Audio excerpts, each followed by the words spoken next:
அஜித் இப்போது சிறுத்தை சிவாவோட டைரக்ஷனில் வேகம் என்கிற படத்தில் நடிச்சுக்கிட்டு இருக்காரு. இந்த படத்தில் அஜித்துக்கு ஜோடியாக காஜல் அகர்வால், அக்ஷரா ஹாசன் நடிச்சிருக்காங்க. இந்த படத்துக்கு அனிருத் இசையமைச்சிருக்காரு. இந்த படம் வர்ற ஜூன் மாதம் 22ஆம் தேதி வெளியாக போகுது. இதுக்கப்புறம் அஜித்தோட 58வது படத்தை யார் இயக்குவாங்க அப்படிங்கிற கேள்வி கோலிவுட் வட்டாரத்தில் இப்போயேமோ ஒரு வதந்தியாக பரவிக்கிட்டு இருக்கு, யார் யாரோ இயக்குவாங்கன்னு. ஆனால் தற்போது கிடைச்ச தகவலின்படி தலை 58வது படத்தை அஜித்தோட ஆஸ்தான இயக்குனரான விஷ்ணுவர்தன் இயக்க இருக்காரு. இந்த படம் ஒரு ஹிஸ்டாரிக்கல் சப்ஜெக்ட். இந்த படத்துக்கு வசனம் பாலகுமாரன் எழுதுகிறாங்க அப்படின்னு சொல்லிக்கிட்டு இருந்தாங்க. அந்த படமும் பேச்சில் போய்கிட்டு இருக்கு. ஆனால் அதற்கு முன்னாகவே விஷ்ணுவர்தனோட இயக்கத்தில்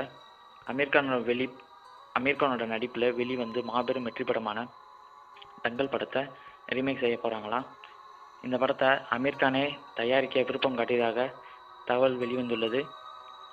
இதனால் கண்டிப்பாக தலா 58வது படம் தங்கல் படத்தோட ரீமேக்காக இருக்கிறதுக்கான வாய்ப்புகள் அதிகமாக இருக்குது. மேலும் இந்த செய்திகள் உங்களுக்கு பிடித்திருந்தால் லைக்ஸ் பண்ணுங்கள் மற்றும் இதுபோன்ற சினிமா செய்திகளை அறிவதற்கு எங்கள் சேனலை டிஸ்கிரிப்ஷன் பண்ணுங்கள்.